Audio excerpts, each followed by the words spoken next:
Pakistan, right? I have not seen any booth of pillows in any international trade show from Pakistan. I'm one of the largest exporters in comforters in similar areas, so we need to focus on areas that we are not paying attention and polyester business. Okay, so thank you very much. You summed up in a very detailed way. You know, you're talking about the use of more use of synthetic fibers. Although there's a debate going on in the scientific community about the use of natural fibers and the use of synthetic fibers. There is one disadvantage to that, but I would not like to go into that detail right now. That is another topic. Thank you very much for your feedback. My last question is from Mr. Mujib.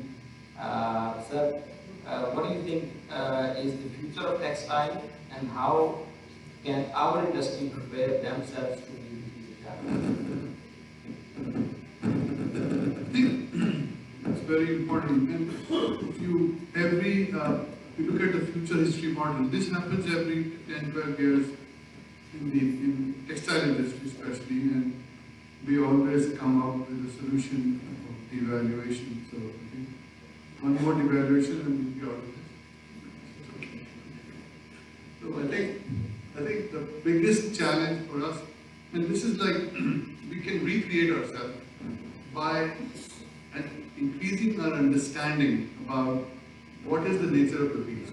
It's a $1 trillion opportunity, and we are only 16%, and 16 billion, 19 billion. So we are almost less than 2%. Where my advice to students would be to think out of the box.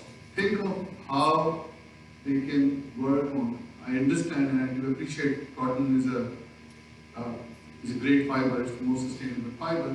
But now over the last 2-3 years, cotton has become a curse on us because we were labeled our whole technology and manufacturing, everything is around cotton. So we need to, I agree with you, Brian, that we need to think about how we can think beyond cotton if we want to grow. I think maximum we can do in cotton is 25 billion in the next 2-3 more years if devaluation happens. But even with 100% devaluation, we can't go anywhere in textile because we don't have any other raw material, we don't have any infrastructure, we don't have any. So I think, and if you see all Riyaz's presentation or Dr. Tanveer's presentation, technical textile and casual textile or ready to wear is merging and it's becoming performance textile. So technical textile today is more than $200 billion and we have zero share. So we need to start building partnership with suppliers of raw materials. Our student needs to start telling them or start spending more time on research or how they can be used in our existing technology, because it will not be easy for us to bring something which is, with the current foreign exchange, we can't build a new plant for 100%, but we have to see how we can really do and use our existing infrastructure for local market, for export, like water jetties and all. Secondly, situation, I just try to understand that the situation is really, asking for solution. It's not an easy, it's not something which we are used to. The government will give us some rebate, concessions and devaluation and we'll be out of it. I think if you want to be a $50 billion textile country, then we have to take real tough measures like Salcode. I've been looking at Salcode. They're an excellent example. They're an excellent example of how they have evolved into world-class manufacturer without any policy, without any, so if they get some serious policy change, they can do wonders. Local brands going global, or even local brands going to tapping the total potential. I mean, we have yellow, we have a lot of .coms, but their market share is probably nothing, right? So if you are a textile student and you want to go to a business school and study something, study the next big thing. Use AI, use your good to have a basic knowledge of textile, but then Don't come back to the work for a spinning mill, please. Go work somewhere, where you can add value to this cause.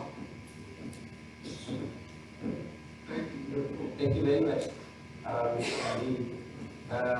So just to conclude the session, we have had a very fruitful discussion on almost every side of the story. But to sum up, I think our panelists think that the SMEs can play a very good role in the socio-economic growth, but for that purpose, we need to give them the right set of facilities that they need, for example, investment infrastructure, market access, and the financing also. On the other hand, the raw material is probably, particularly the static raw materials, are the biggest problem for the SMEs and for the large-scale industries also. In addition to that, branding, marketing, we are also lacking in these areas. And one very important part that has been mentioned by Sir, that the skill gap is huge, so we need to work on the improvement of skills right from the bottom. And finally, I think everything, there are basically three players in the game: the industry, academia, and the government, major players. And industry and academia linkage is getting strong day by day. Last few years, they are getting closer to each other, that they have started understanding each other, and now they are trying to fix the problems. But the government's link is still very weak. Unfortunately, we have a government representative from the Ministry of Textiles here, which we could not find. Other people have answered these questions also, but unfortunately, he had to go somewhere. So everything, it looks like that everything is converging towards the government policy.